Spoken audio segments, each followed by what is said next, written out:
Snyder, co-director of the Center for AI and Society at York University. And it's my great pleasure to welcome our distinguished speaker today, Moshe Vardi, to York University and to our center, and to welcome our audience, both in person, those of you who decided to brave the imminent storm, not political storm, and welcome to all the people that are joining us online. Just on that matter, I think we'll treat it as an informal seminar, but you'll probably hold most of the questions to the end of the seminar. And Sandra, who's organized this whole event for us, will curate the online questions. So for our online listeners, please feel free to comment and ask questions in the chat, but also during the question period, of course, feel free to unmute and ask your questions online. We'll try to give equal and democratic rights to both the in-person and the participants today. So I'll just give a very brief introduction to Professor Vardi, who is the Karen Upham George Distinguished Service Professor in Computational Engineering at Rice University in the US. He's made really profound and broad contributions to the field of computer science, including database theory, finite model theory, multi-agent systems, computer-aided verification, reasoning, logic, and so forth. He's an expert in model checking, constraint satisfaction, and theoretical computer science. He's been extraordinarily productive in his scientific research career, authoring or co-authoring over 700 technical papers, which is quite an achievement. But it's not all about quantity. He's also edited several collections and authored extremely important and well-cited books, including Reasoning About Knowledge with Ronald Fagan, Joseph Helper, and Theorem of Moses, as well as other books I won't mention. He is senior editor of communications at the ACM, which of course is the leading organization for computer science, and before that served as editor-in-chief for 10 years. He has won so many awards, I'm not going to go through the whole list. You can see them online, but they include, importantly, 3 IBM Outstanding Innovation Awards.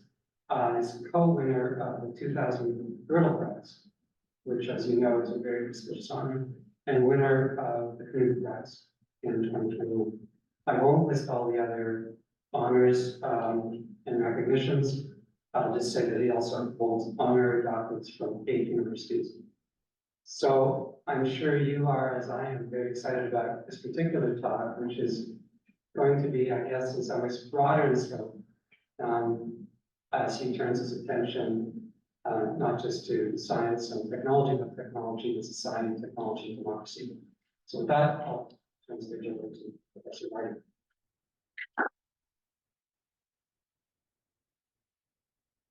Thank you for this very kind introduction, and thank you for the opportunity to talk to you today about technology and democracy.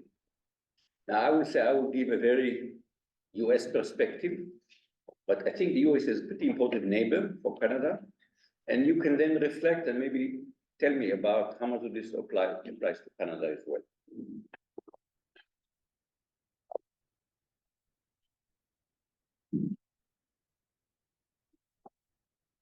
Well, need to flip. Okay. So why do I want to talk about democracy?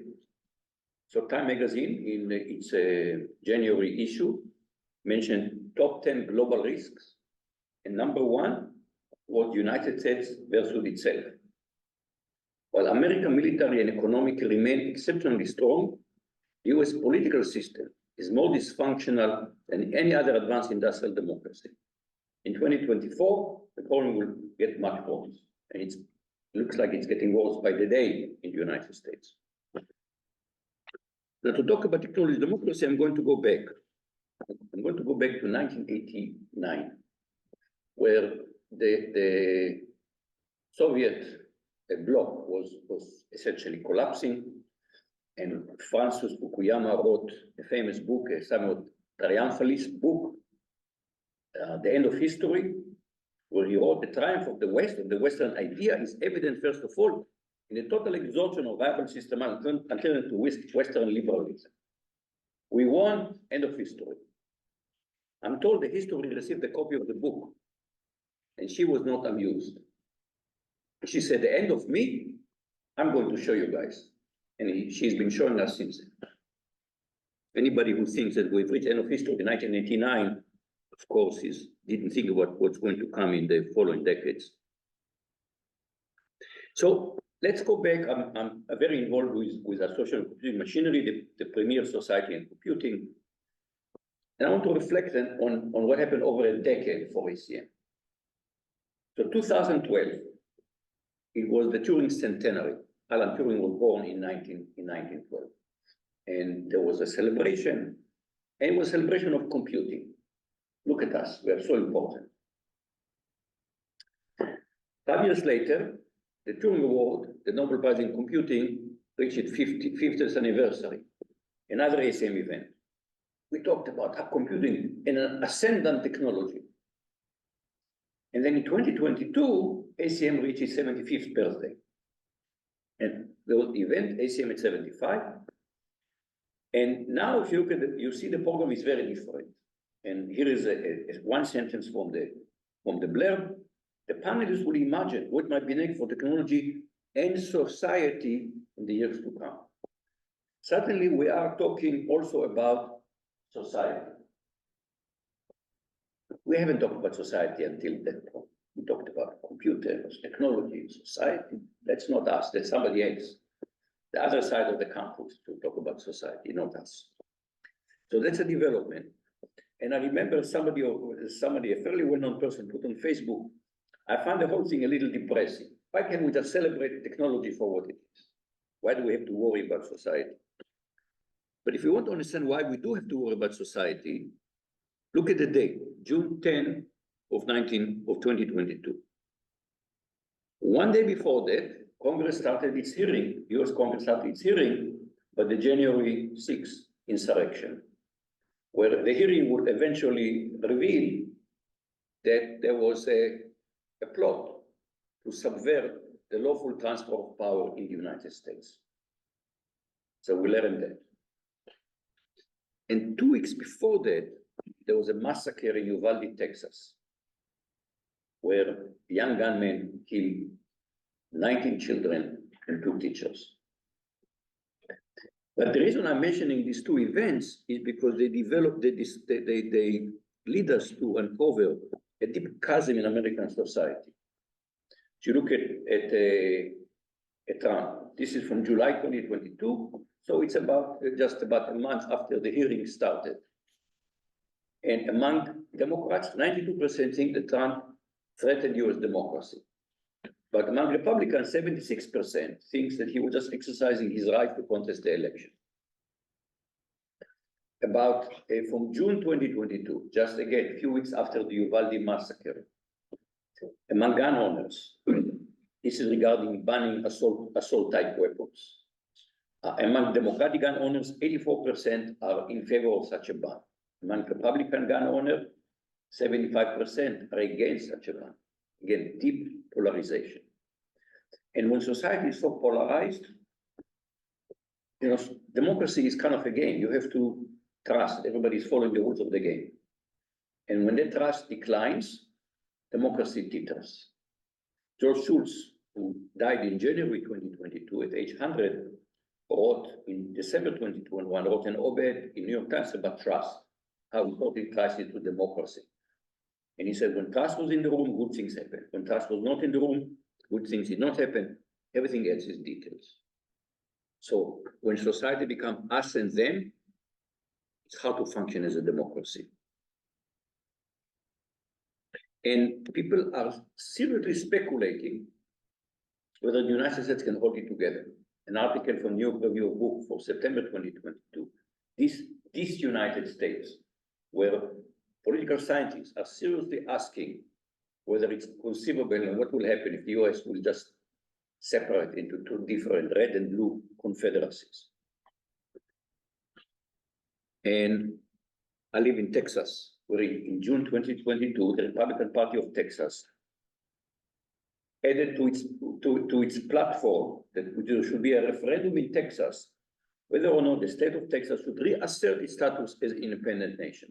That's a little bit about the history of Texas. Texas became independent from Mexico in 1936 and was independent republic for 9 years before it joined the Union. And of course, then it joined the Confederacy and lost in the Civil War. So people are talking about Texit now. Amazing. And I want to read you a paragraph from Time magazine from about a year ago. And I read it in the entirety because I just find the text is just very, very sobering to me. How is it that politicians are banning books in a country whose founding First Amendment protects the right to free speech? How is it the United States, despite its wealth and technology, leads the world with more than 1 million deaths from COVID-19, more than any other nation on earth?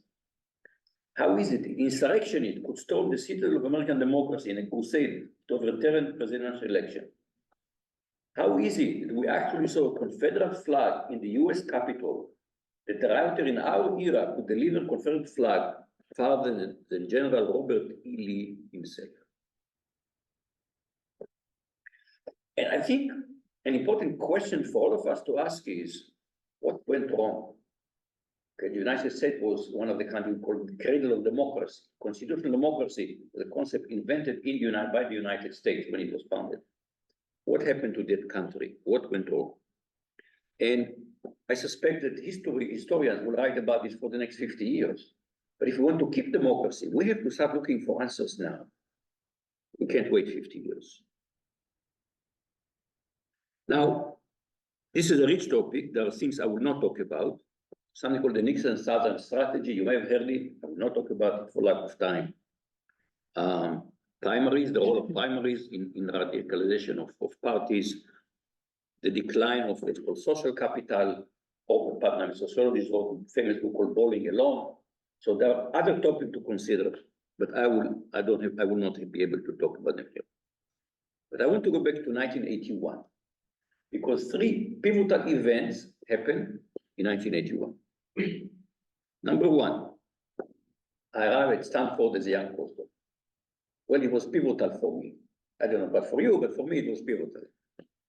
But more seriously, about less than a month before I arrived, I've been introduced the personal computer model 5150, or better known as the IBM PC.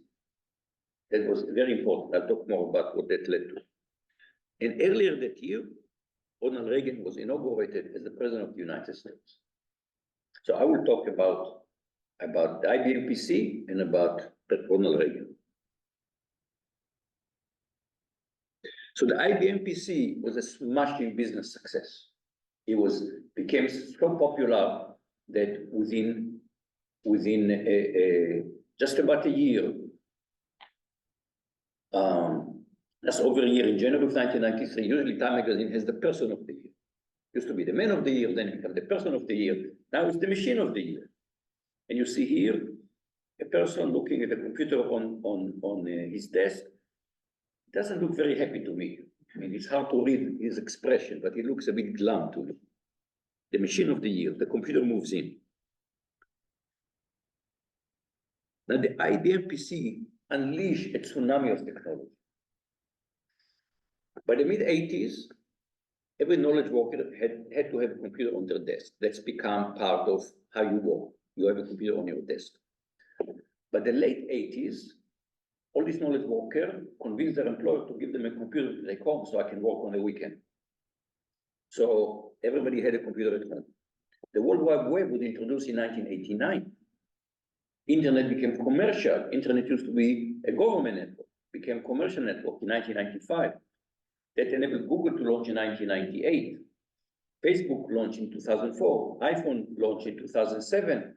So the world of where we're immersed in technology, we can trace its beginning to the IBM PC.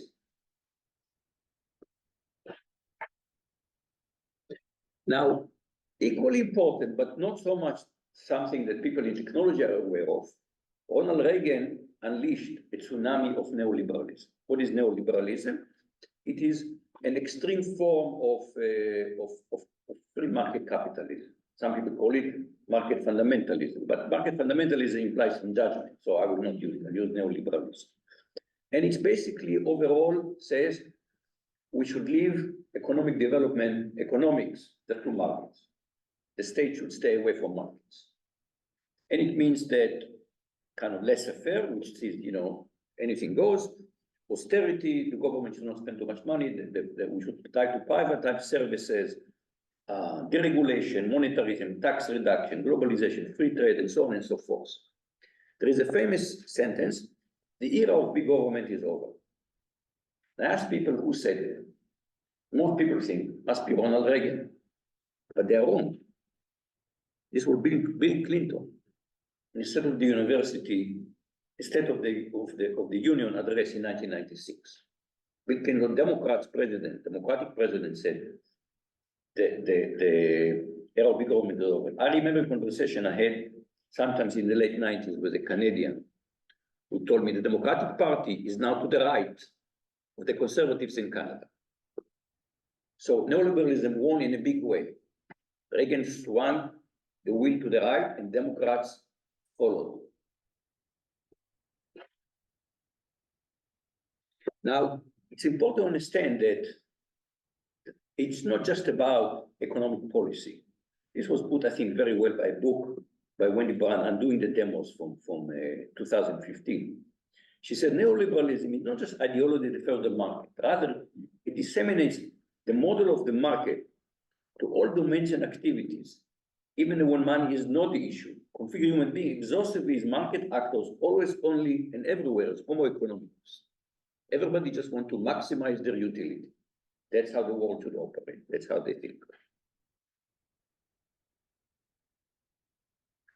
Now this, of course, goes to this beautiful metaphor put out by Adam Smith in 1759, not in The Wealth of Nations, which people confuse. It actually appeared in an earlier book on the theory of moral sentiments, where he writes about the market.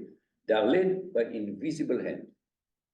And so without intending it, without knowing it, advance the interests of society as a whole and provide means for the survival of the species. And there is indeed marvel in the free market. Okay? I want to have bread for breakfast. I go out to the market. I go to the baker. I said, I want a loaf of bread. The baker doesn't know me. The baker says, okay. And who knows? In 1759, probably cost 2 pennies, tuppence. And the baker gave me a loaf of bread. And I give them the tuppence. And we're both happy. We both got what we want. We don't know each other. It's magic. Really, they say it's magic.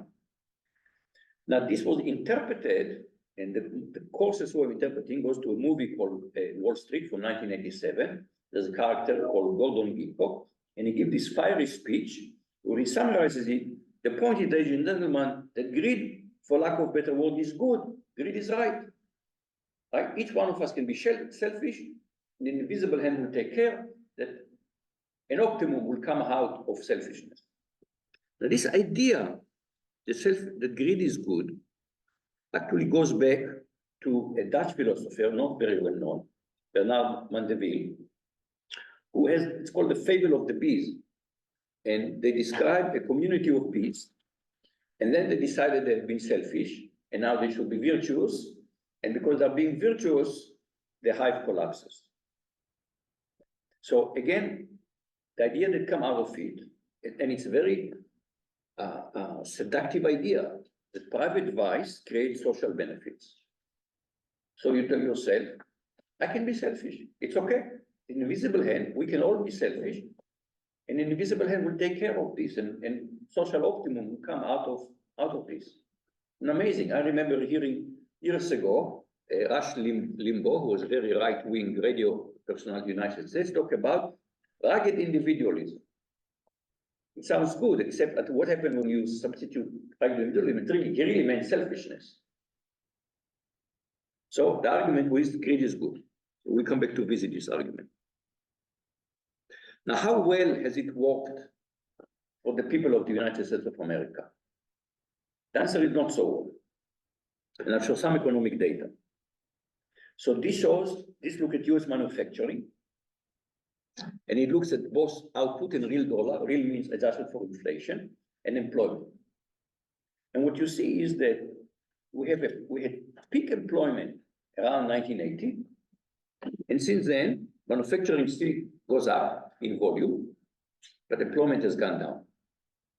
Why did it happen? Well, because suddenly manufacturing became more competitive to compete with China, and so low margin industry in the United States have gone. I'm looking here. Everybody has shoes. None of the shoes was made in North America, I can bet you. This one was made in North America. Buy American. Okay. You should go with the American flag. I bought American. But generally speaking, these are not cheap shoes, I bet. They're not cheap. Yeah. So low margin items, we are now, they've all been offshore. Industry competed by moving to high margin. High margin industry are more capital intensive, and you can do more automation. So this combination of globalization, automation, you see that we have lost millions of jobs in manufacturing. And manufacturing affects mostly rural areas. You don't find manufacturing in the center of big cities. And every manufacturing job supported about 2-3 other jobs because these people consume, and they are good jobs. They are union jobs. They're paying $40,000 to $50,000 a year. They're middle class jobs. And if you want to understand politics in the United States, just look at this. Just look at this graph, and you have a much deeper understanding. But let me go further. So when you look at the well-being of a country, economic well-being, there are 4 key numbers you should look at. One is productivity growth. The other one is GDP. Another one, job creation, and wages, income. And you can see that from 1953, roughly for the next 30 years, all these lines go together. And it almost seems like an economic law. So economists came to believe that if you just take care of productivity, everything else, all the other good stuff will follow. GDP will grow, and job will be generated, and income will rise. But now we see what has become known as the great decoupling, going back again to early 80s. Productivity continued to grow, GDP grows, but we're not creating as many jobs, and income is flattened. So something has gone wrong. And in particular, you see growing inequality, dramatic growth of inequality. If you look at the early 60s, and you are comparing the top 1% to the bottom 50%. And you see that the top 1% earn about 12% of the income, and the bottom 50% earn about 20% of the income.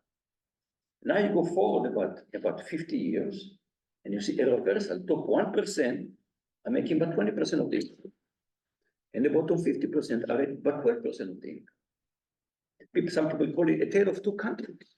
How we have the people who do well are doing better, and the bottom 50% are doing much worse. People have looked at more closely the impact on jobs. And economists divided the labor market into, they look at this, they call it the skill spectrum, which is roughly by wages. The more you earn means you have higher skill. And so they divide into low skill and middle skill and high skills. And you see in 1983, 50% of the jobs were low skill, and 26% were high skill, and 59%, almost 60% was middle skill. The middle skill means it's a middle class. Now again, you go 30 years into the future, what happens? The low skill is pretty stable. Think about it. And anybody here from engineering? Try to build a robot to clean tables at the restaurant. The answer is, we don't have the technology today to do it. The combination of agility, dexterity, situational awareness, way beyond our technology. And if you try to do it, it will be enormously expensive. And you can hire a teenager to do it and pay this teenager minimum wage. So nobody's trying to build robots to clean tables at the restaurant. High skill jobs. Look what happened when you go to 2012. We've created an economy that more and more people need high skill jobs. You know, if you're working now, almost anyone who works at the university, I would say, knowledge worker, need to know how to use spreadsheets, how to use word processors, can get a job today in an office without this knowledge. So more high-skilled jobs, but the piece of the pie of the middle-skilled job that has shrunk. And you can see what happens to income according to education. So this, again, this compares 1963 to 2017. And you see that if you are an educated professional, that means you have a post-baccalaureate degree, your income has risen. You did very well. If you have a college degree, your income has risen. If you don't have a 4-year college degree, you barely kept even, or you even has gone down. Notice that women, unlike the typical image, women do better in this job market than men, okay, in terms of wages.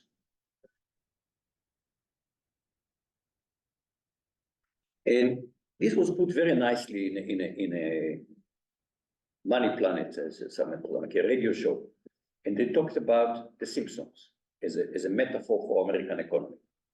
And so Homer Simpson is a nuclear safety inspector. He's working class, union job.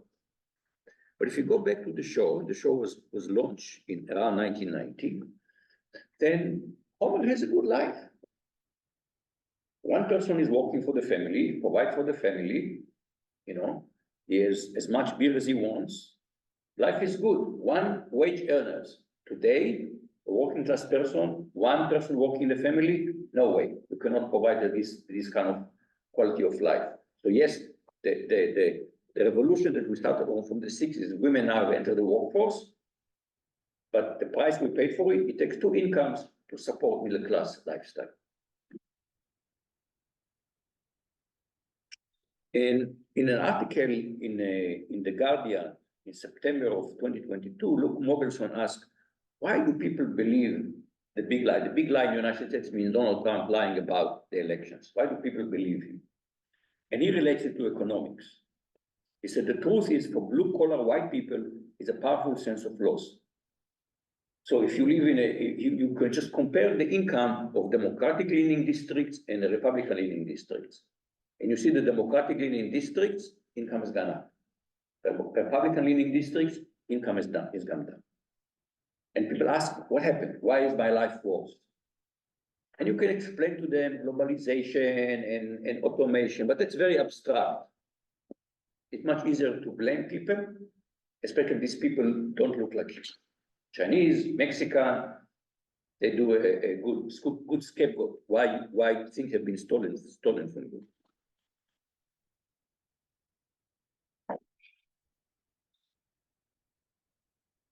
And I went back to find an article from 2009, the year just after the financial crisis happened, of 2008.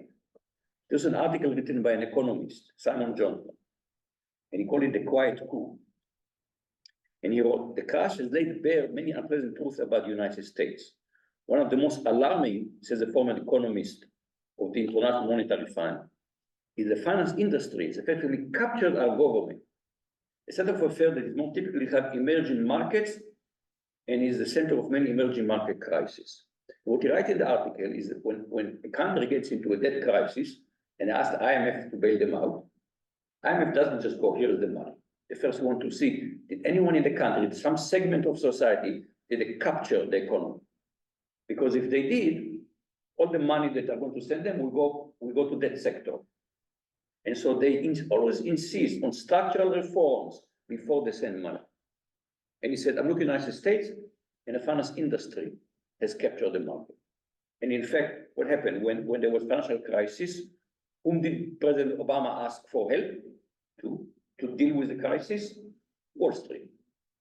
They got us into the crisis, and he asked them to bail us out. So guess what? You think it has weakened the finance industry? Of course not.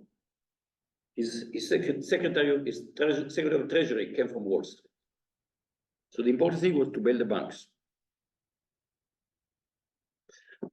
David Brooks, who is the conservative columnist of the New York Times in July 22, New York Times, all of its columnists to write a confessional article. I was wrong about something. David Brooks, I was wrong about capitalism. He wrote, the most educated Americans were amassing more and more wealth, dominating the best living areas, pouring advantage into their kids. A highly unequal caste system was forming. That's the growing inequality we saw. So, what happened? We have this, the invisible hand promised to us that we will all be better off. What happened? So, if you actually dig more carefully, and we'll dig a little more carefully into economics, what free markets promises is efficiency. Economic efficiency. The market is very efficient. What does it mean to be efficient? So I went to Investopedia. And economic efficiency means goods and factors of production are distributed or allocated to the most valuable uses and wasted minimum. That sounds good, right? But then they go on further. Free market advocates argue that through individual self-interest and freedom of production as well as consumption, economic efficiency is achieved and the best interest of society is fulfilled. So this is a bigger claim. It's not just about efficiency, but efficiency will give us collective prosperity. And this is now a technical question. Does efficiency guarantee optimality? So, crash course in microeconomics. In 2010, I was in sabbatical at the Hebrew University, and they have some world-famous economists. And I was pretty shaken by financial crisis. So I went to one of these economists that I knew, and I says, what does economic theory tells about capitalism versus socialism? He said, go read the first welfare theory. So I go and I said, what is the first welfare theory says? It says that under certain technical assumptions, a free market will tend towards a competitive, Pareto optimal equilibrium. This is technical meaning. I won't go into all the definition, but Pareto optimal means I cannot do better unless you do worse. Somebody's going to do worse. So in this sense, it's an equilibrium. Nobody can improve unless someone else gets worse. So this is what they call efficiency. This is what they mean by efficiency, Pareto optimality. But this guarantees societal optimality. So this was actually a question that was considered by computer scientists. In 1999, Koutsopias and Papadimitriou said, wait a minute, they look at games where there is a concept of Nash equilibrium. Nobody can do better by changing their strategy. And they said, wait a minute, there are many different equilibria.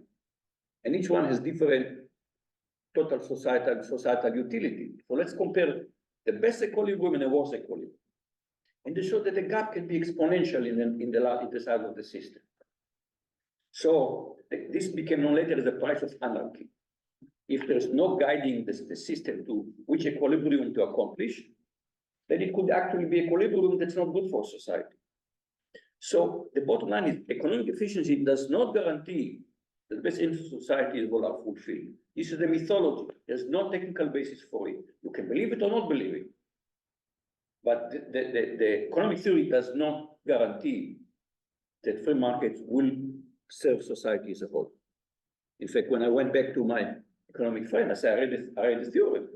It doesn't say anything about communism. He said, oh, we know that communism doesn't work. I actually agree with him, communism didn't work, but now it's not a theory, it's an observation.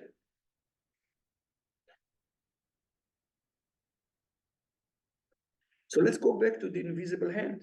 Let's go back to Adam Smith. Here's what Adam Smith also, people don't read the next paragraph. After he promises that this will be for the benefit of humanity, he also writes, they are led by an invisible hand to make nearly the same distribution of the necessaries of life, which would have been made had the earth been divided into equal portions among all its inhabitants. So we basically tell us free market will give us equality. You think? I don't think it worked that way at all. I don't think so. I think we need to send some current data to Adam Smith, ask him for a revised edition of his book. In fact, Warren Buffett, of all people, who's not exactly bleeding heart liberal, in an interview, he said there was not some, he looked at inequality data, he said there was not some diabolical put or anything, emphasizing that the significant wealth disparity seen today is not the result of deliberate intention, but an outcome of the market design. The system, while promoting efficiency and growth, has inadvertently left segment of population behind. That's real economics, okay? That's real economics. So all of this gave us, what I would say, we live in a society, United States in particular, a society that's very economically polarized. If you saw people in Trump rallies and you see anger, you see people waving their fists and you ask, what are they angry about? These people have lost economically and they're angry about it. They don't quite know whom to blame. Nobody told them really whom to blame. And of course, Donald Trump did his squatch for them, but somehow he's willing to break the system and they're willing to vote with the middle finger, so to speak. Now let's go, I dumped on the economies, let's go back to technology. So economic polarization was accompanied by cognitive polarization. And again, this goes back, I would say, to the Reagan administration. Until 1987, there was something called the fairness doctrine. It said if you, all channels were broadcast channels, and they had to lease the spectrum from the government owned the spectrum, the wireless spectrum, and so you have to lease part of the spectrum, you can't just start broadcasting, and they had to agree to the fairness doctrine. You have to report all points of view in a balanced way. So you could have watched ABC or CBS or NBC, it depends whether you like Dan Rather or Peter Jennings, or I don't remember who was the third one, but you essentially got the same balanced view of the news. Then cable TV came about, and the Reagan administration said, well, now there are many points of views. You choose what you want to watch. We don't need fairness anymore. The fairness doctrine is gone. But the difference is if you watch the news on ABC or CBS or NBC, you got balanced view of the news. But if you choose between different channels, nobody says, okay, I'm going to watch the left-wing channel and then the centrist channel and then the right-wing channel. People don't do that. They stick to one channel and that's what they watch. And so we've created cognitive filter bubbles. People live in one reality. If you watch Fox News in the United States, you live in one reality. If you watch MSNBC, which is a liberal news, you live in a different realities. So we don't have any more agreement on what is the reality in which we live. And this was aggravated by the internet. Let me explain how. So remember, 1981, I arrived at Stanford, and we all had social media then. People think social media is an invention of the 2000s. We had social media in the 80s already. There was something called the Well, which was a dial-up bulletin board. You had a modem at home, and you dial up, and you connected, and there were discussion boards, flaming war, people call it flaming war, big disagreements about life, the universe, and everything. There was something called Usenet, Unix to Unix network. Again, people have access to it if you use Unix, which means usually academic department and research labs, and very, very vibrant. Now, when I arrived at Stanford in 1981, the culture was still the culture of the hippies. So what the 60s really happened in the 70s. And remember, it was past the Vietnam War. There was strong sentiment against government and distrust of governments. It was called anti-establishment. And the mantra became information wants to be free. Now, information doesn't want anything. But people took it, information should be free. So when Tim Berners-Lee came up with the idea of the World Wide Web in the late 80s, you look what he writes, what he wanted, unfettered public sharing of information. Sharing is good, sharing information is good. We all think information is a good, public good, sharing. Now, very quickly, in the first days, in the early 90s, it was exhilarating. You know, I remember when I was in the 70s, I considered going to study. I was in Israel, I considered going to study in the United States. Well, how do I find out what's happening in the United States? I had to go to the American embassy, there's a special library, an academic library, about collection of university catalogs. How do you find out? I mean, now it's hard to believe that you don't have information at the finger of your tips, but that information was hard to get. So this was exhilarating.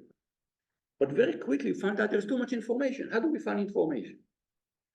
So the first idea was, how do you find books in the library? There's a catalog. Let's build a catalog for the internet. That's what Yahoo tried to do. People forget what Yahoo was originally. Yahoo was a catalog for the internet, call it a directory. And yes, you went to Yahoo and you looked at things and you found things, but internet was going the web was going so fast, it was impossible. This idea did not scale. Your library goes slowly because they have to buy books. It's expensive. They don't have money to buy too many books. They don't have space to put too many books. Internet was going exponential. So very quickly, people realized we need search engines. So this already in the 90s, and the whole proliferation of search engines, and some of them were pretty bad. And then Google came up with a fantastically good search engine and killed all the other search engines pretty much. Okay, Bing is still trying to hang up. There are some other search engines today, they give you some privacy. In terms of quality, Google won. But Google had a challenge. How do they make money? Remember, information wants to be free. So they don't charge you for the searches. How are they going to make money? And then they said, well, how does media make money? You know, television, broadcast television. It's free. How do they make money? Advertising. Okay, they say, we're going to do advertising. Quickly they discovered that online advertising is not effective. Why? Newspaper, if you want to be effective, there are two ways to do it. One is classified. People go to look, I want to buy something. I want to look for an apartment to rent. You go to classified to look for this information. So it could be there in small letters because you're looking for the information. But if I want to entice you to buy a new perfume, I'll put a whole page advertisement, right? Very, very, very seductive, you know, beautiful man, a beautiful woman, you know, perfume. Yeah, okay, I'd like to have it for Valentine's Day. But people try to put big banners on the internet. Users hated big banners on the internet. So they came up with another idea, which was Machiavellian and brilliant at the same time, which is we will show you advertisement that appeal to you. We'll show you advertisement will appeal to you. It means we need to show the content that appeals to you. And we need to show you the content that appeals to you. So every time you are now, unless you're typing http:// www.cs.ris.edu/tilde-vardi, you go to my webpage. Everybody remember? Unless you do that, you have to search. So Google decides what you're going to see. We are seeing anything on social media, too much stuff there. So they decide what you're going to see. All the information you see today is mediated by an algorithm. And guess what? They're going to show you the thing that they think you would like to see, because that's good for business. And they're creating filter bubbles. And so people run experiment. You go and you do what is Exxon. And you see what advertisement do you get. And if Google thinks that you are liberal, they show you, carbon capture, beautiful clouds, blue sky.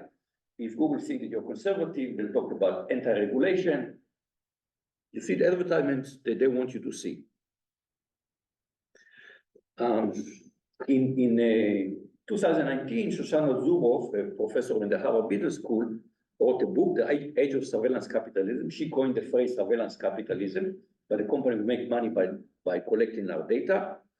And the book is 700 pages, so I don't know that you may want to read it. But after the January 6th insurrection, she wrote an article in the New York Times, the coup we are not talking about. Where she wrote, we can have democracy, or can we have surveillance society, but we cannot have both. And the way Silicon Valley describes it, if you're not paying for it, then you're the product. You're not paying for Gmail, you're not paying for Facebook, you're the product. But what does it mean, you are the product? Jaron Lanier, 2018, the product isn't so much you, it's the ability to change the behavior of millions of people like you. That's what they're getting, the ability to change the behavior of millions of people like you. James Plunkett, 2021, the search engine or social media platform is little more than bait, there to hold our attention long enough to capture likeness in data. You're getting all these free services, it's just a bait. What's really important to them is gather the data about you. And Paul Romer, who is an economist at Stanford and specialized in entrepreneurship and innovation, for many years, he was Silicon Valley favorite economist because he was a cheerleader for innovation and entrepreneurship.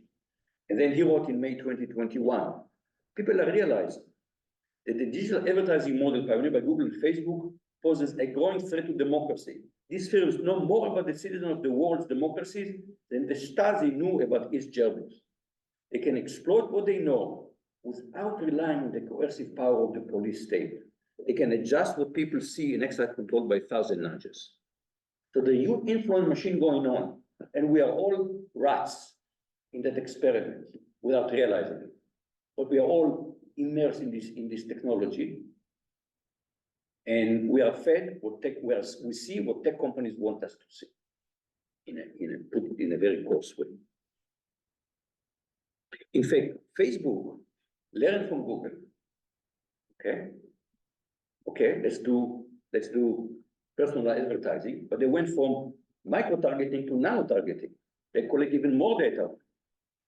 And they state their goal is to maximize user engagement. This sounds very neutral, maximize user engagement. They want you to stay on the app as long as possible. Okay? I will give you an analogy. Imagine you can rent a car for free, but the cost is that there is a screen there, it's advertisement all the time. So now the car company wants you to drive as much as possible because you're going to see more advertising. And they use an army of psychologists to design apps that's called addiction by design. The apps are designed to maximize user engagement. Okay? They've asked psychologists, how do we get people to do that? So the things that comes to think, oh, of course, I have to click like or not. That was designed because we all crave social approval. So whenever you see a like, you get a little injection of dopamine to your brain and you crave it. That's why you stay on the app. And I want to talk a little about the hypocrisy of Silicon Valley, about privacy. So here is a quote. If you have something that you don't want anyone to know, maybe you should not be doing it in the first place. This was said by who?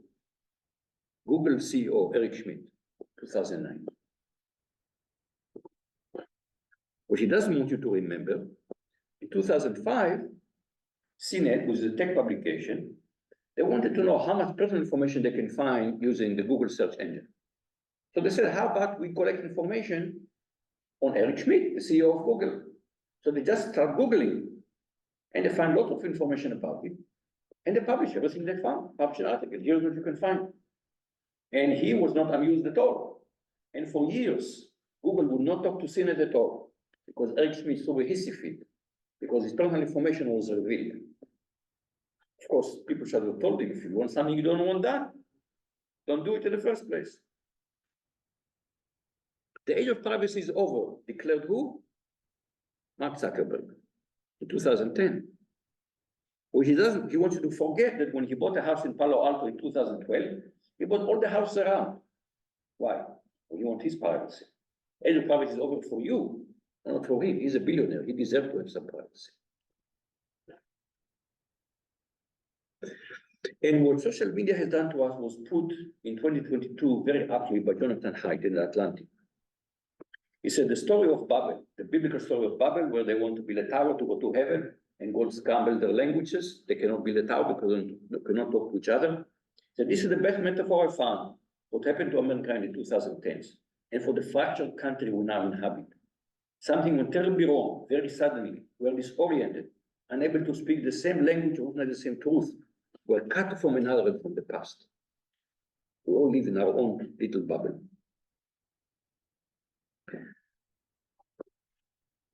I'm a computer scientist. I've been in this business now for decades. How do I feel about this? I'm reminded of a science fiction novel from the mid-80s called Ender's Game.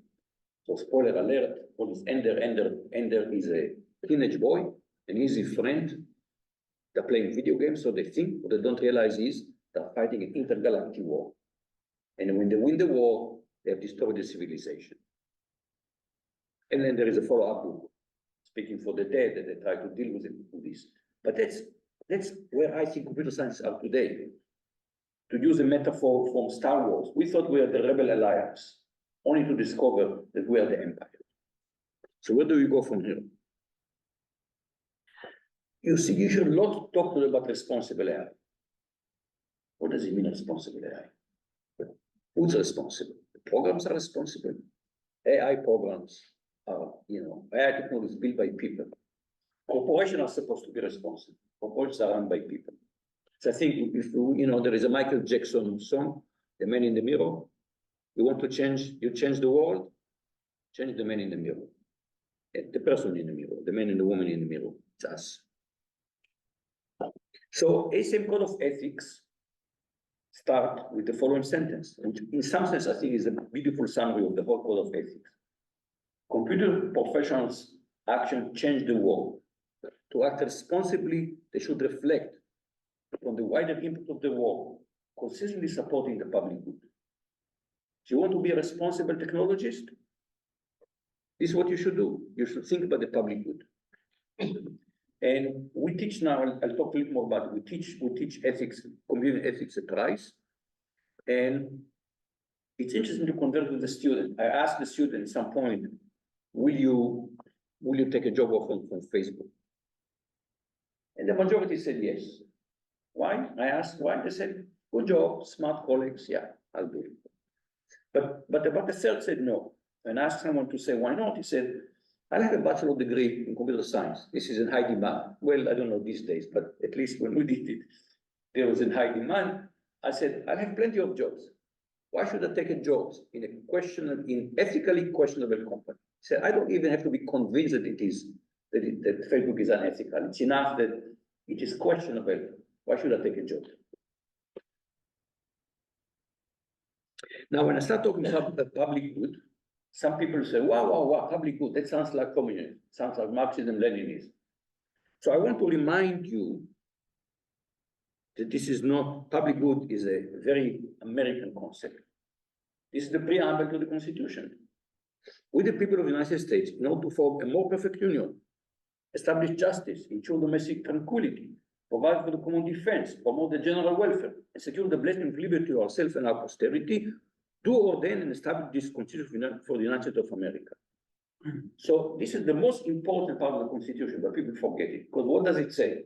The purpose of the United States is to contribute to the public good. Now, we have 20 people here. If I ask each one of you to write down your definition of the public good, I'll probably get 20 different definitions. So how do we collectively agree on the public good? So the rest of the Constitution is a mechanism by which we reach a societal consensus on the public good. And the most important phrase here, a more perfect union. There's no perfect union, a more perfect union. We always strive for perfection, but it's a never-ending quest, perfection. And if Benjamin Franklin, like the phrase the public good comes not for me, for Benjamin Franklin, who at the closing speech of the Constitutional Convention, he had some qualms about the Constitution as it was written. He wasn't totally happy with it. But nevertheless, he signed up on it. He said, I consent, sir, to this Constitution because I expect no better, because I'm not sure that it is not the best. The opinions I have of its error, I sacrifice to the public good. And I think that commitment to the public good is something we're not talking enough in our society, because we have learned that greed is good. No, greed is not good. Now, it's not always obvious what is the public good. It's not always black and white. Think about it. One of the most important commandments in the 10 Commandments is thou shalt not kill. Is it black and white? It's not black and white. There's self-defense, just war, debate, it is war just, it is war not just, not black and white. But sometimes it's almost black and white. So in 2019, Jacobin magazine wrote about Uber. From the start, Uber's business model has been based on habitual criminality and shocking indifference to human life. Now, Jacobin magazine is very left-wing magazine. It's left of the nation, okay? It's very, very left. So we say, okay, Jacobin magazine, you can dismiss it. But in 2022, there was a whistleblower from Uber that leaks 124,000 confidential documents, internal documents, leaked it to the Guardian. And Guardian analyzed it. And they wrote, use Uber broke laws, dupe police, and secretly lobby governments, leaks revealed. So it turned out Jacobin was right. So some people describe Uber as criminality as a business model. And so people that work for Uber Don't want to see it, but that's the reality. And if you're a computer science educator, then I would argue it's our social responsibility to make sure the students that graduate with degree in computer science or in engineering, that they have been, I can't say that we cannot guarantee that they will be socially responsible, but we have a responsibility to talk to them about social responsibility. And it must be part of the curriculum. And I published a paper a few years ago, about 3 years ago, Deep Tech Ethics. If you Google it, you'll find it, and how we teach ethics at Rice University, computing and ethics at Rice University. And I have to say that I've taught different types of classes. In some sense, teaching ethics is the most gratifying class. There's no exam at the end. The student has to write an essay. My personal social responsibility, that's the essay. And reading this essay is just very heartwarming. Here is a quote. I believe that there was no problem that could not be solved by the all-powerful technology. It was only a matter of time before scientists devised the correct algorithm to solve all the problems of the world. Looking back, I realized how naive I was. But this, what attitude called techno-solutionism is a prevailing attitude in the tech industry. All we need to do is a better algorithm. And what we teach the students know, algorithm cannot solve societal problems. Now, Edward O. Wilson, a very famous biologist, died a few years ago, and there's a famous quote. He said, the true problem of humanity is the following. We have Paleolithic emotions, medieval institution, and the technology of gods. I would sharpen it. Let me paraphrase it. Today's technology is taking advantage of our Paleolithic emotions and our medieval institutions. But we want to regulate tech companies.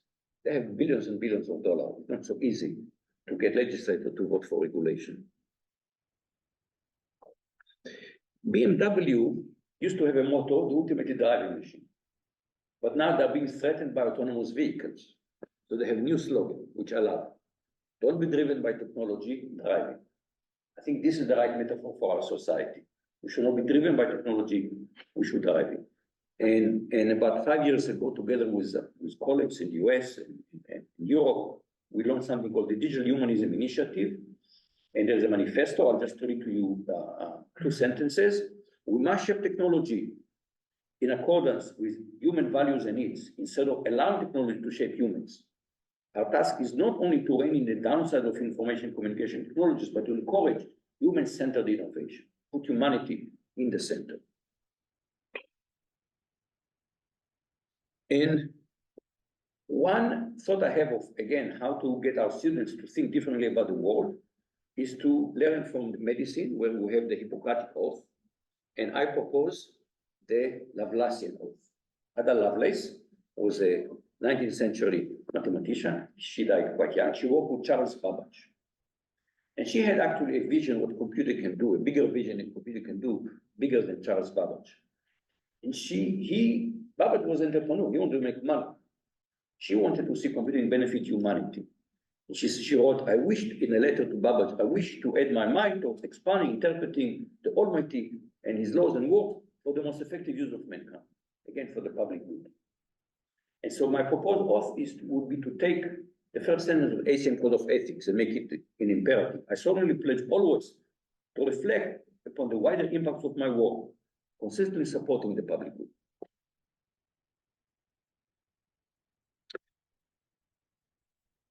Well, whenever Time magazine puts technology on the cover, we should tremble. And this is from last year. And what you see is a conversation with ChatGPT. And now everybody is quaking. Fear is in the air, how ChatGPT hijacked democracy. And if I look now at, there have been some talk about extinction risk. The people who talk about extinction, we call them the doomers. And I think we should focus on what first is clear and present danger, and one is ChatGPT, Gen AI, and democracy. And to me, this is actually a beautiful cartoon that kind of capture this. You see a box called AI, you see the monster coming out of it, and the man with his back asks, who the heck is Pandora?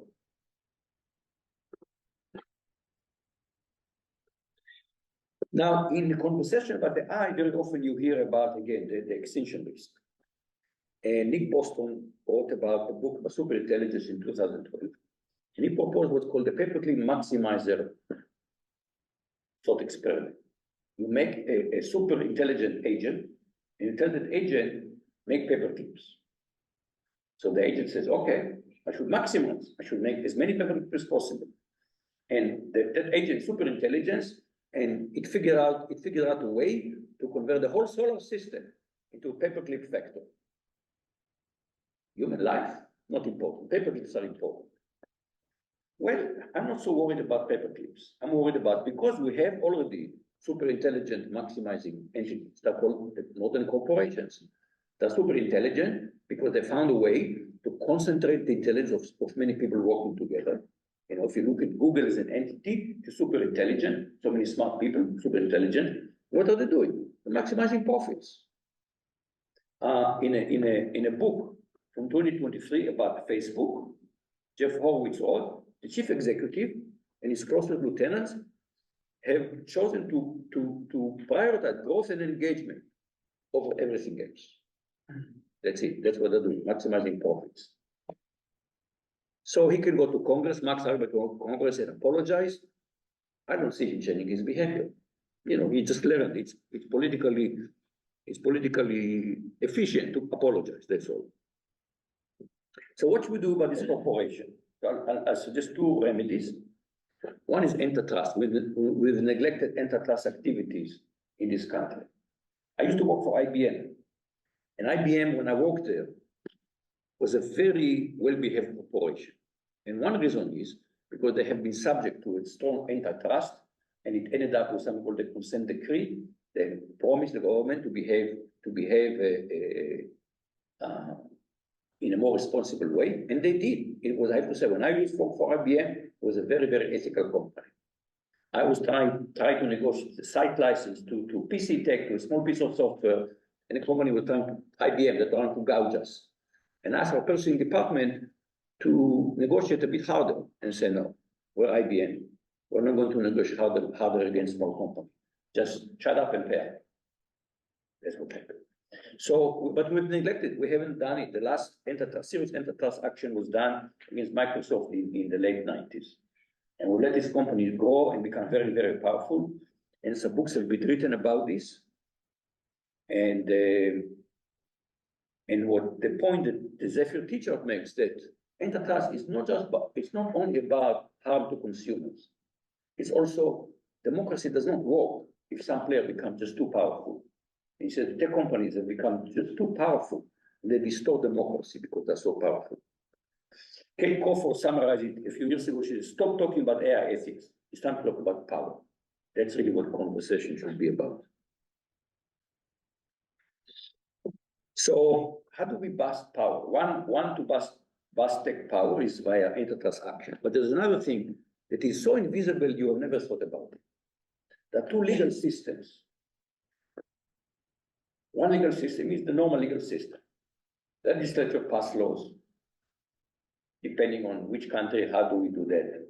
It's horse trading, it's not pretty, it's like making sausage, everybody knows. But at least there is some transparency there, okay? That's what democracy is, how we collectively agree on the legal system. But when it comes to technology, you're not governed by normal laws. Every time you use technology, you click through a license. Like this is a contract. All these contracts have been written by corporate lawyers. New York Times calculated if you're going to read all the contract of technology used in 1 year, you'll spend a month and a half just reading contracts. Of course, none of us read them. They're not meant to be read. But it means we're all living, when it comes to technology, in an alternate reality that is invisible to us. And imagine passing a simple law that would say all click-through contracts, past, present, and future, are hereby nullified. Of course, the tech industry will panic and say, wait a minute, we need laws to govern cyberspace. Yes, we need laws, but these laws cannot be written by tech lawyers. They should be written by legislatures in the normal way of doing things. And this was a very clever way that we've been disempowered by tech corporations is by manipulating us to agree to contracts that are totally one-sided. You have no idea what's in these licenses. paraphrasing Kate Crawford, stop talking about AI technology. It's time to talk about corporate power. I think this is the root of our problem is corporate powers. What does the US Constitution say about corporations? Nothing. There's no corporation there. You know, it was written for businesses, where, you know, small farmers, small traders. It was not written, the US Constitution was not written with the idea of having players who are $3 trillion corporations. You know, I think we have now Apple and Alphabet, and I think Nvidia is the last one to cross the $3 trillion capital, you know, market value. So these are huge distortion to our democratic system, and that's what we must address. Thank you very much.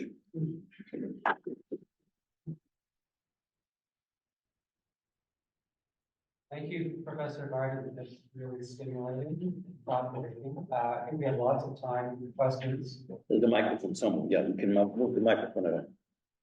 Yeah, so maybe it'd be fair to alternate between in person and. We start with in person. Yeah, okay. Yeah. So somebody would like to ask the first question or comments. Okay, I'll break the ice. Oh. I have a question about the information question. You put up on the screen, the FCC decision in the late 80s. Yeah. Was there not also a decision right when Trump became president around carriage, like on the internet company and the cable company? So there is something called net neutrality. And in fact, this is an important debate because it goes also what's happening on social media. And the social media company has a protection by a US law, is the Telecommunication Law of 1996, and there's something called Section 230. And it said that platforms are not responsible for content placed on them by third-party laws. And the idea was, look, imagine that you have a phone call with someone, and let's say you threaten them, okay? And so they want to take now legal action against you. They cannot sue the phone company. The phone company is considered to be just a platform, okay? And so the same way that you raise a threatening mail to someone, you can sue the postal service for this, right? They're platform. Except that the internet does not treat everybody equal. Okay, and there have been attempts for many years to force them to treat everybody equal in terms of which packets would they prefer. You know, would they give preference to the packets coming from a company as versus packets coming from the university? That's what net neutrality has been accomplished to do. To say, okay, if you want to be treated like platforms, you should behave like platforms, and not try to shape internet traffic. So this is one fight that's been going on. And so far we have not been able to push through net neutrality. And in particular, I mean, imagine that I try to have a company that competes with the telephone company are mostly running the network. Imagine that I'm trying to compete with them. They can just slow down the packets coming from my company because it competes with their company. And in fact, people even have misinterpreted and they treat like social media company as platforms. So the answer is we discovered it with Usenet. Okay, some people are old enough to remember Usenet in the old days. I loved it. And then mid-90s, it became open. And suddenly the signal to noise ratio went down. We had a news group called Compton Theory, which theoreticians debated, does P equal and P or not? And suddenly, instead, we get questions from a junior who's taking a course in theoretical computer science and wants to know what's the answer to the homework assignment. So within a few years, I stopped using Usenet because it became useless. Because the reality is this kind of social media, it didn't scale when there were too many users. And so the question has become what to do. And Facebook and all other social media companies understood You cannot have an unfiltered view of what's happening. Too much stuff is happening. So every time you use any kind of social media platform, it's curated or moderated. They decide what you're going to see. In fact, Facebook used to have an option. You can go and click recent, and we just show you the stream. They've taken it away because it doesn't serve the business interest. They want you to see what they want you. They want you to see what they chose for you to see. So we don't have neutrality, and so far they have such lobbying power that the advocates of net neutrality have not been able to overcome their lobbying power. So they like the word platform because it sounds very interesting, but they don't deserve to be called platforms. We have a question from Helio online. Great. Helio, go ahead and unmute yourself.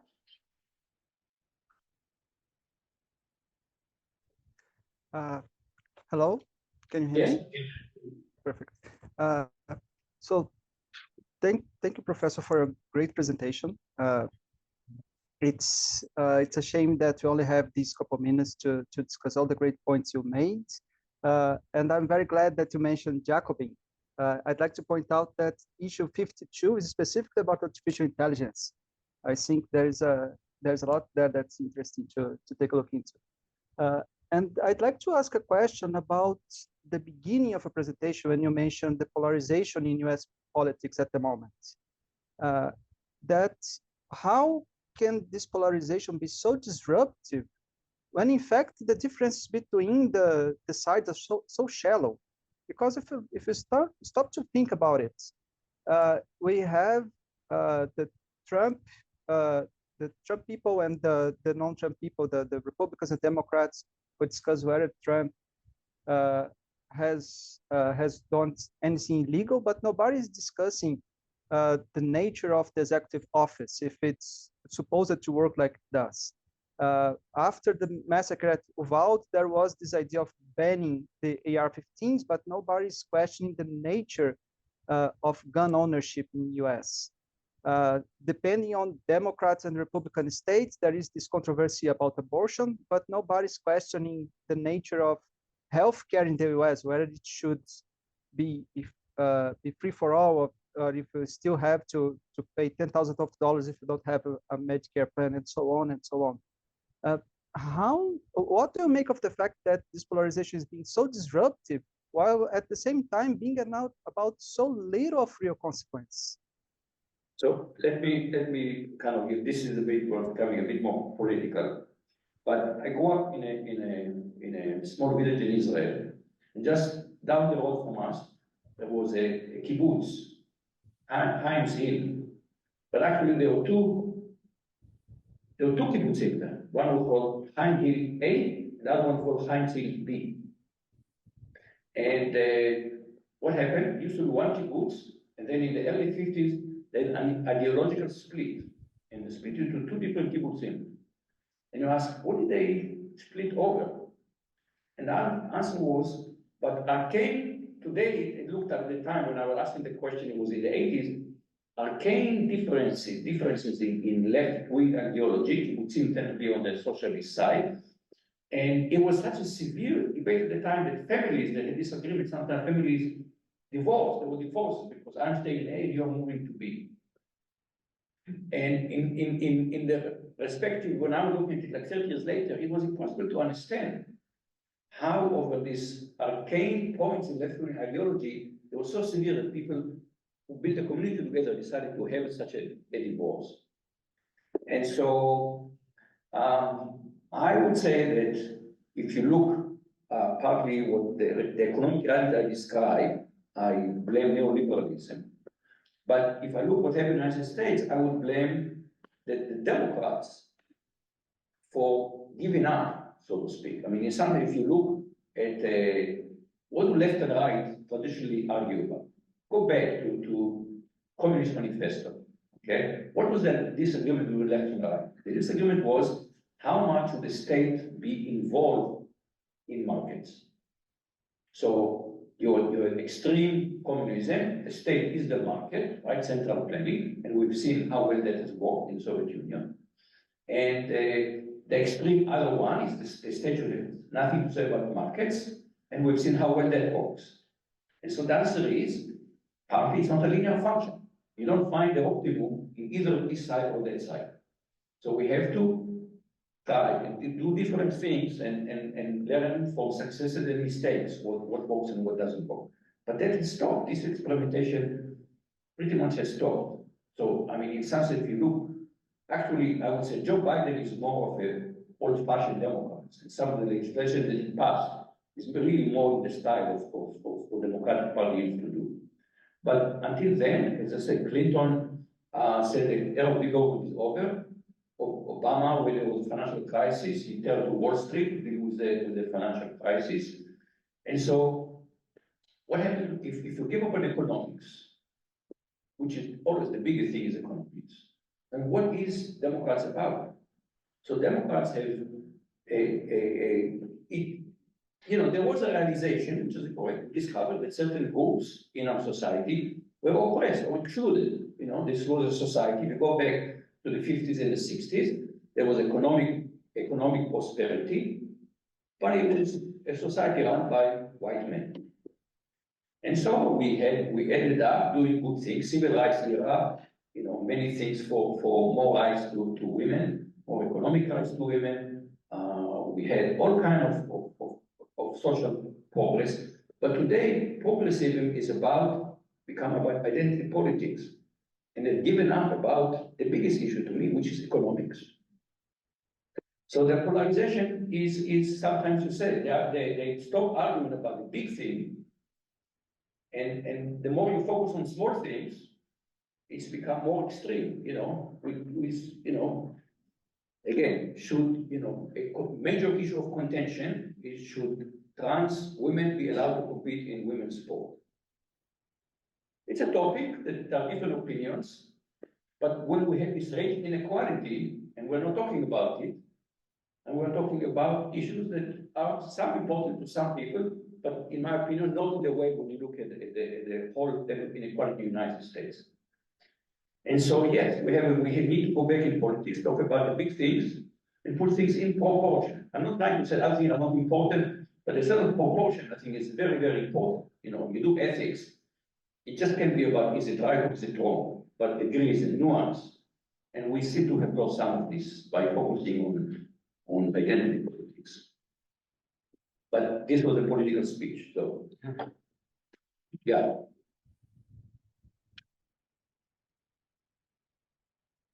Thank you, Professor Vardi. So, great talk. I wanted to ask a question a bit more from the perspective of computer science and engineering researchers and educators. And, in your talk, you asked, well, what can we do to try to move society more in the right direction? And you mentioned a few things like how you make ethical personal choices. So we're in demand, so we can choose to work for company A or company B, and we can choose to try to make ethical decisions and all work right. We think there's a lot of ideas, but I'm wondering what you think about a slightly different issue, which is the degree to which we engage with other parts of society. So Engage with other parts of society, other parts of academic expertise. So this is a talk sponsored by the Center for AI and Society, which brings together people from 7 different faculties in the university. And so what we're trying to achieve is that kind of engagement. And I do think, well, you tell me what you think about this, there is a kind of possible libertarian sort of hippie kind of thread that runs through computer science academic history, I would say, and so there is perhaps something to talk about there, which is yes, we can try to make individual decisions that and try to use the strengths of our own expertise in optimization and so forth to try to move things forward, but to decide on those objective functions, right? That's not our job, right? We really need to engage with product society. So what can we do as educators to communicate that to our students to say, no, we really need to engage. How can we build the programs so that we're producing students that know they need to engage with people in political science, history, people in philosophy, and so forth. So I think what we as technology missed is to think about the impact of our technology on society. As I will discuss it with Nico. We have a subfield in computer science called HCI, Human Computer Interface. And it's an important field. People discuss it's a good way for humans and machines to interact. But it is focused on humans. What we don't have is humanity computing interface. We miss the impact that our technology will have on society. And so, like what you're doing here, AI and society, okay, Center for AI and society, we're starting to understand that our technology is impacting not just individuals, but it has societal impact.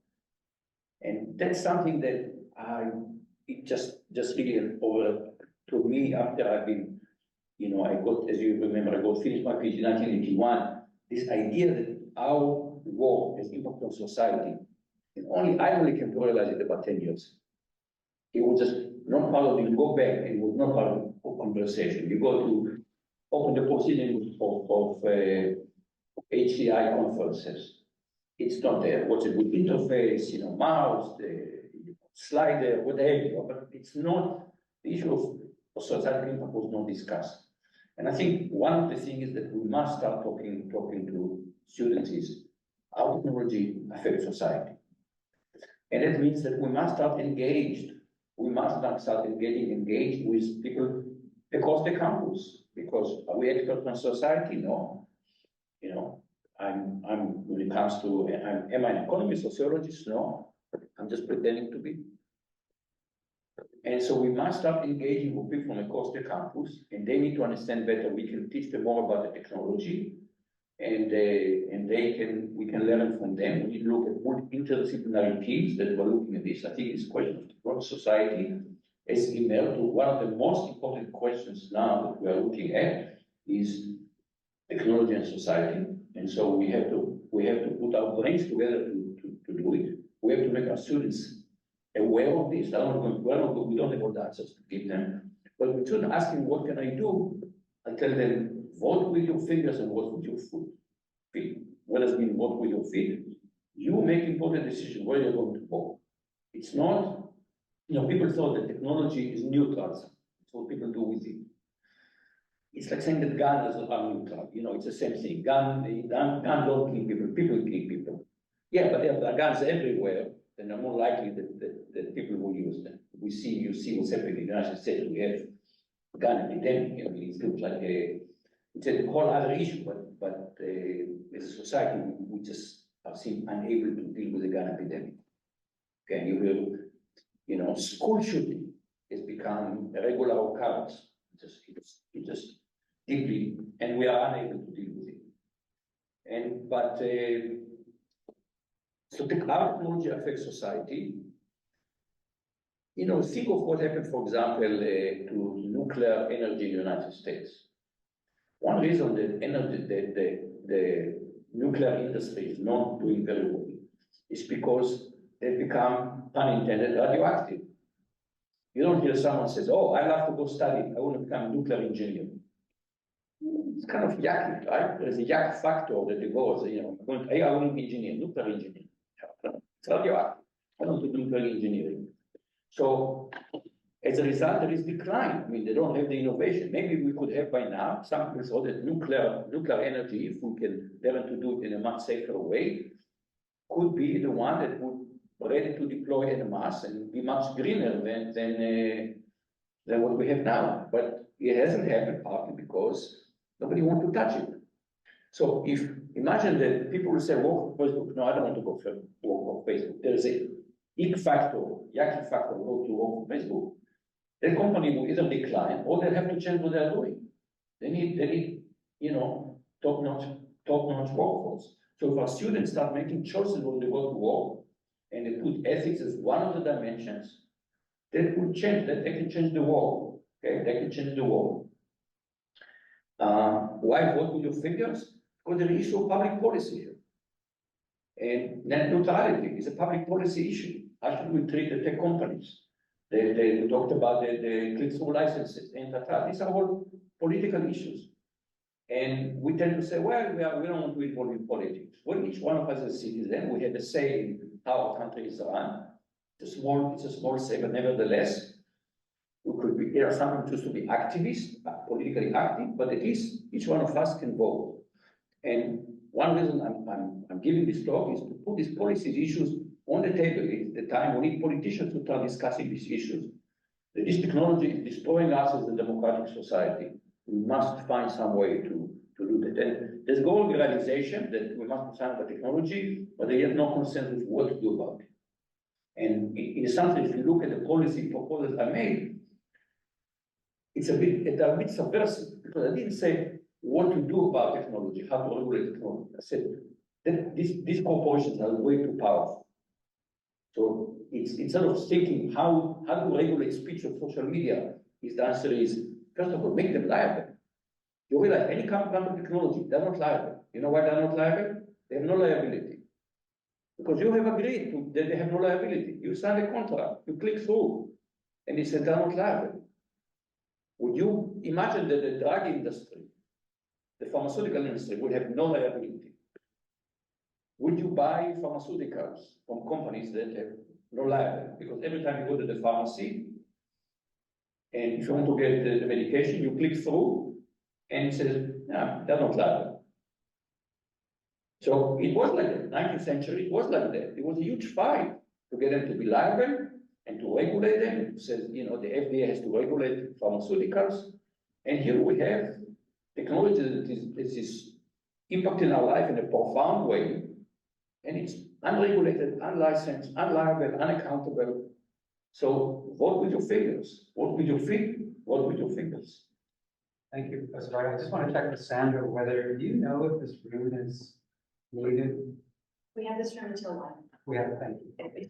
Yeah. So we did announce this event during the talk, but I think we're happy to take, I know there are no questions. So I think if you need to leave, that of course, that's fine, but I think we can continue with the notes. And people can just send email to Vardi at present video, and I'll be happy to try to interact with people by email. The next question is from Melanie online. Hi, thanks. James, I didn't quite hear what you said. We're allowed to go a little bit late? Is that what you were? Good, Melanie. Yeah. Great, thank you so much. Thank you, Professor Vardi, for a really thought-provoking talk. And just to let you know where I'm coming from, I just would say briefly that I've been a member of ACM for coming up on 3 decades. And specifically, I'm a member of CAIS and SIG Access for that time. I have a question about activism within the ACM, the professional organization. In your talk, you mentioned the Lovelacean Oath as a kind of analog to the Hippocratic Oath. And I also see your recent article called Computing, You Have Blood on Your Hands in the Communications of the ACM. And I was wondering if you could talk a little bit more about your activism within the ACM organization internally, and if you can speak to the extent to which the organization is receptive and ready to take up a more activist stance regarding power and politics of technoscience. Thank you. Thank you for this question. So I've been vocal within ACM about what I think the discipline has to do and what the society has to do, but I have not been influential. Just to be perfectly frank about it, I have not been influential. And I can speculate about why I have not been influential. And part of it goes back to the same issue. The tech industry is enormously powerful. About 50% of ACM membership comes from the industry. I mean, roughly, I think if you look at ACM, about 100,000 members, but 20,000 are students. There's a huge turnover. They're mostly joining ACM to compete in the international programming competition. So they don't necessarily stay. Out of the other 80,000, about 40,000 are academic and 40,000 are from the industry. So from ACM, kind of alienating the industry is a challenge. You know, it's half their membership. And money talks. So for example, the Turing Award, who funds the Turing Award? Google, $1 million a year. Who's funding it? Google is funding it. And people are wondering, if you go back just a few years ago, then Hennessy and Patterson received the Turing Award. And these are both two outstanding people. I mean, I have to say that if you look at their accomplishment, they're very, very deserving. But they're receiving the Turing Award. Hennessy was the chair of the board. Patterson is now working at Google after he retired from Berkeley. So you have two Google people getting the Turing Award funded by Google. So I'm not saying they're not deserving, but there is at least an appearance of conflict here. Also, ACM now, whenever you submit an award nomination, you have to certify that you know of no ethical violation by these people. And I'm having a harder time clicking that in that box when it applies to people who work for Facebook and Google. Are they really not responsible for the actions of the corporation? So it's one thing to say, okay, there is a low-level engineer, okay, they need to make a living, you know, who am I to say, no, that this taking job, I'm not ready to say that taking job at Google is unethical. But if you have high-level people there, okay, Jan LeCun is the chief AI officer for Facebook. Is he not complicit in what Facebook is doing? I think this is a topic that I'm happy to engage. I'd like to hear, you know, maybe there are people who, philosophers of ethics who can talk about it. But it is not being discussed at all. So Jan LeCun received the Turing Award, John Hennessy received the Turing Award, and I said, if you look at their accomplishment, they're very deserving, but you wonder about the ethics of this, and you wonder about the appearance of conflict here, and it's just very hard to get ACM to acknowledge these issues. When you come to the issues of, for example, responsibility of, I would say, highly placed people in these companies, I raised this issue with the ACM Award Committee, and they said, oh, this should be dealt by the Ethics Committee. I said, okay, I went to the Ethics Committee. Now, shouldn't we hold these people responsible for the decision made by the corporation? They are highly placed people. And the Ethics Committee said, oh, we deal with sexual harassment, plagiarism. This is beyond our pay grade. This will be dealt by ACM Executive Committee or ACM Council. So I would say that the professional societies have a problem now. You know, industry has become so powerful that the society themselves, you know, if you use the term, you know, the term capture, there is a term regulatory capture.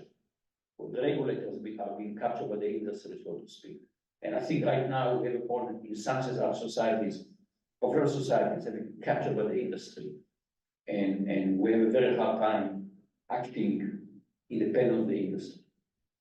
And look, I'm sensitive to the issues. I mean, these societies at the end of the day they are businesses in some sense, right? They have expenses, they have income. I mean, they cannot say, oh, you know, we don't care about money. Everybody cares about money. Okay? I mean, you know, will you take action that would mean you lose your job? Well, unless you're independently wealthy, the rest of us here depend on our jobs to make a living. So if making decisions that will cost you your job, yeah, we can ask everybody. Some people do it, but we can ask everyone to say you must do it. Okay? We have to judge. They have to do the trade. So this society also has to do the trade. But it's important to have a serious conversation on these issues.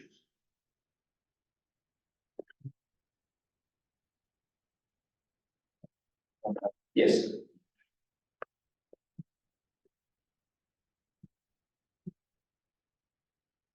Hello, thank you for your talk. So my question is basically about the ethics and the Big Four. Ethics and? The Big Four, the corporation. Yeah.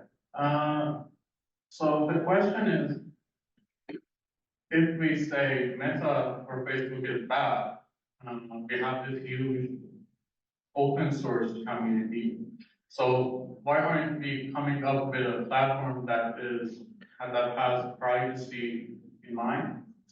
That's my first question. The second question is, for example, if you tell many people that, hey, Facebook is tracking you, TikTok is listening to you, they say, I don't care, I'm not someone important. So the need in people, so basically how can we answer this question now? And how can we basically plant this question in someone's head that, hey, this matters? These are two good questions. Let me talk about the first one. So think about it. Do you remember Google Plus? Google tried to compete with Facebook on social media, and Google couldn't do it. Google tried, Google couldn't do it. Why? Because Mastodon is trying to compete with Twitter. It's not a serious threat to Twitter at all, because there are something to. First of all, in any industry, there is the first entrant advantage. You enter first. You know the market better. You have money. But in any kind of industry, depending on networking effect, there's a networking effect. Okay, so when Elon Musk bought Twitter and started mucking with it, okay, I was thinking, okay, maybe I should just leave Twitter. I have 13,000 followers on Twitter. That's my accumulated social capital on Twitter. I'm reluctant to leave it behind. And so the value, this was called a networking effect. It was formulated by Robert Metcalfe, who was the inventor of the internet, I think during the war a couple of years ago, is that when you work in network, the value is not how many people you have, but at least it's quadratic, because it's all the interaction between people. So Google couldn't compete with Facebook on social media. They have to give up and pull the plug. Even think what's happening in terms of search engine, Microsoft. Yeah, they have big, but Google is dominant in the search business. And why is that? Because they have more information, because they were there before, they have more information. They have more information, they can make it better. They can make it better, they have more money, they can hire good people to work on it. So there is, for them, kind of a virtuous effect. And therefore, it's been very, very hard to dethrone someone from their position. If you look at the history of technology, the only time that you see that things change is when the market changes for some unknown reason that nobody could expect it. So think of what happening in NVIDIA now is a $3 trillion corporation. So what happened? So I remember Intel was the Colossus. NVIDIA did chips for video games. Nobody took it. You know, it was okay. It was a side niche. And suddenly deep learning comes around, and to train neural nets, we need to turn out the GPUs are fantastic to train neural nets. And now people say, GPU are the real thing, the CPU are the little thing on the side. So the environment suddenly changed in a radical way, and only then we see the power relationship between companies change. And so the open source community have no chance of doing this. Look what happened in OpenAI. OpenAI is a very interesting morality tale. So there was a whole docudrama about Sam Altman. I don't know if everybody understands. You follow as he's resigning, he's fired, he's going to Microsoft, now he's coming back. What happened there? So the people who founded OpenAI founded it as a non-profit corporation, because they want to make sure that it's for the public good. Then they realized it's how to attract investors if you're doing things for the public good. So the non-for-profit founded a for-profit subsidiary, which what Sam Altman was running, so they can attract investors. But it was a subsidiary, so the non-for-profit was still in charge. They thought, the board of the non-for-profit thought that Sam Altman is moving too fast, that the things are just, too risky. And they tried to slow down. He would slow down, so they fired him. Now the big money, there were already big investors in the commercial, in the for-profit subsidiary, and the big money rushed in. And between ethics and social responsibility and big money was many, many billions of dollars, big money won. there was such pressure put ultimately on the not-for-profit board that Sam Altman came back and some of the board members have resigned. So between social responsibility and big money, the way our society works, social responsibility is nice. It's nice to have. Big money works. And so that's why I said it's about happiness, it's the corporate power. Moshe, thanks a lot for asking. Like at some point you touched on something that I thought was very important and to like on a more intermediate level between stating the problems, which you did, and then coming up with kind of high level advice how to go about them. What I'm referring to is like a citation that came from Warren Buffett, where you were citing like many of the problems that you were addressing cannot be like addressed to some bad plot or some string pulling somewhere explicitly, but to like the citation was using was talking about the market systems design and talking about the design. Warren Buffett definitely does not think that there's a designer behind the design, but there's a sophisticated design that is like the product of cultural and economic evolution. Probably. I disagree with Warren Buffett on his analysis. He's right, it's a market, it's a design of the market. He's not right by saying it just happened. Yeah. It did just happen. For example, he himself says billionaires should have to pay more money. He says that in the interview, he said billionaires like me should pay more taxes. Yeah. Now, how did tax rates for billionaires come down? They used to be higher. Go back to 56. They used to be higher. And would you think lobbied for reducing these tax rates for billionaires? Wasn't me. I don't think anybody in this room, I suspect that no one in this room lobbied for reducing tax rates for billionaires. No, I see that, but like what I found interesting about that point is that like the difference between thinking of problems as like a string pulling actor, as a cause as compared to like an emergent property of economic evolution, say, or cultural evolution, or more general term.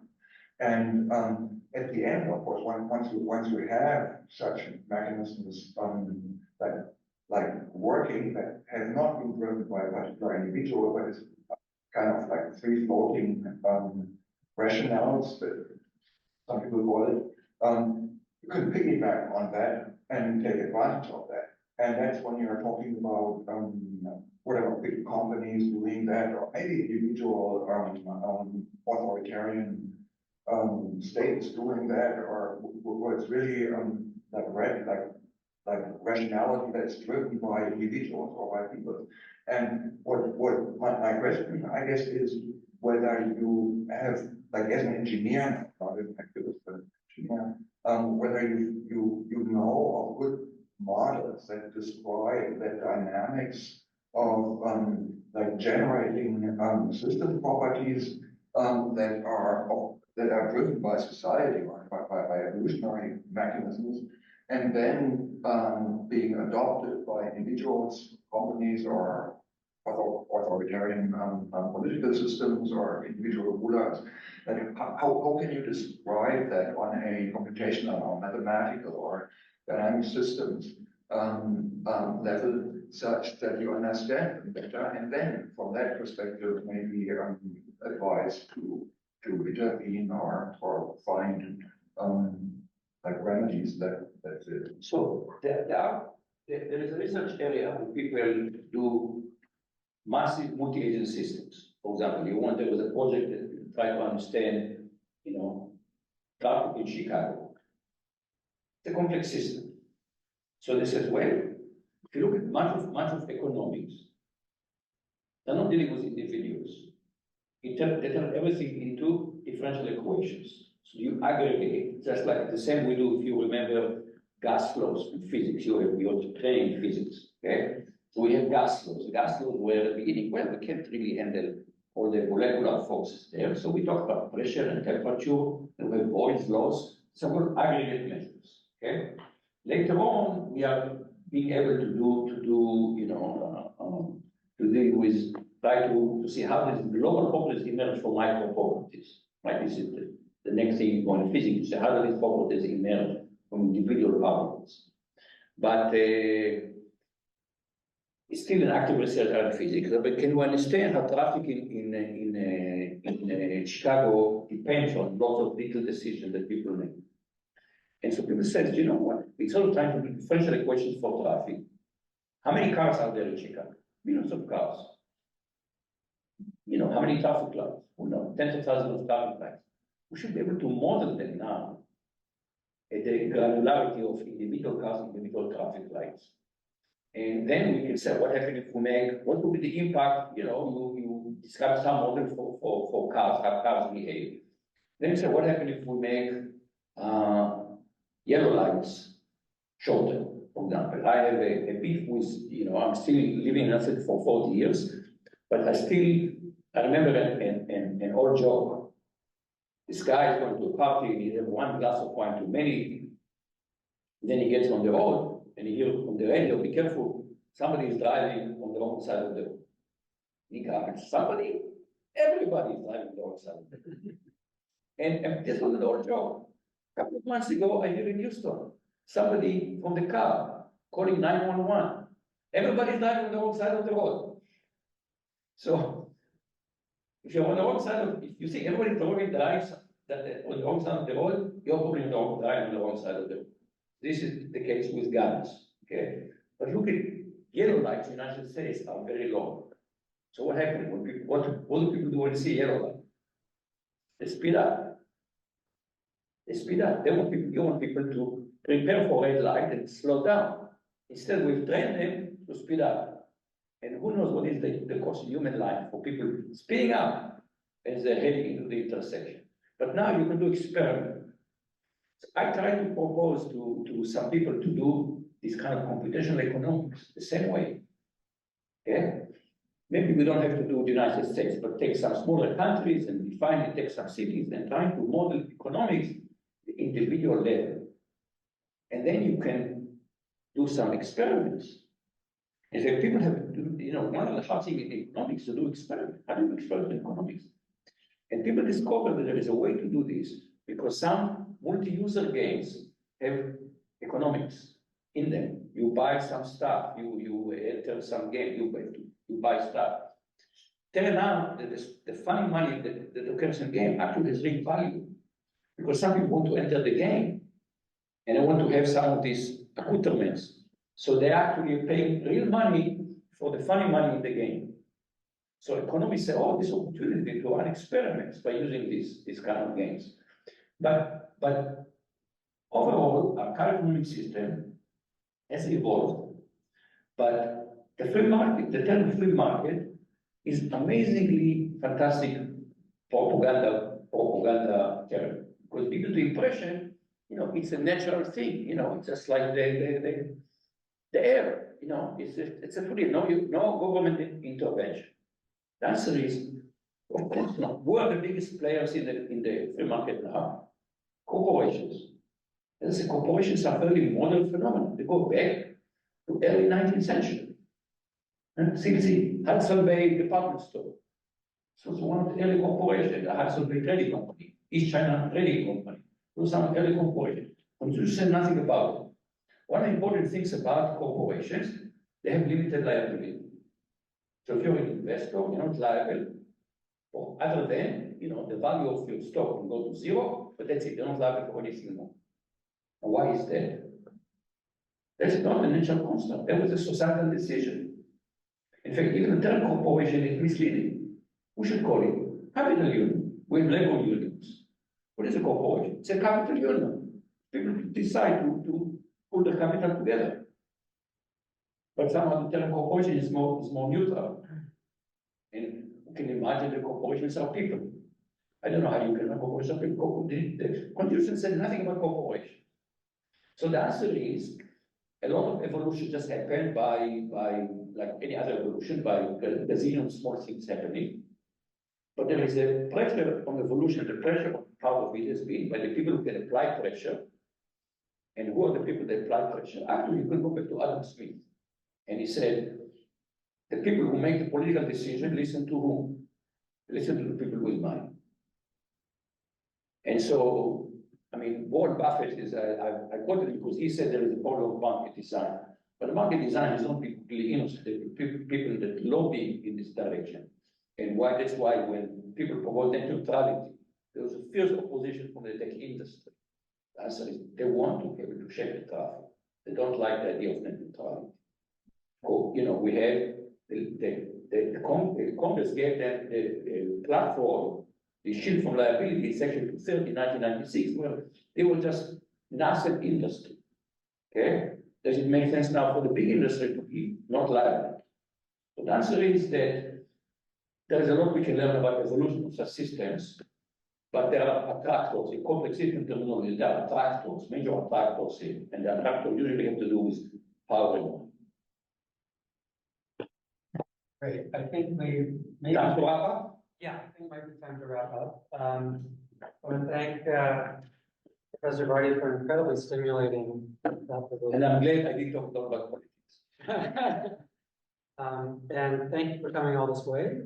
And we have a small token here of, speaking of corporate advertising, Thank you very much. appreciation. Thank you. And thanks everybody for your questions, and let's give another.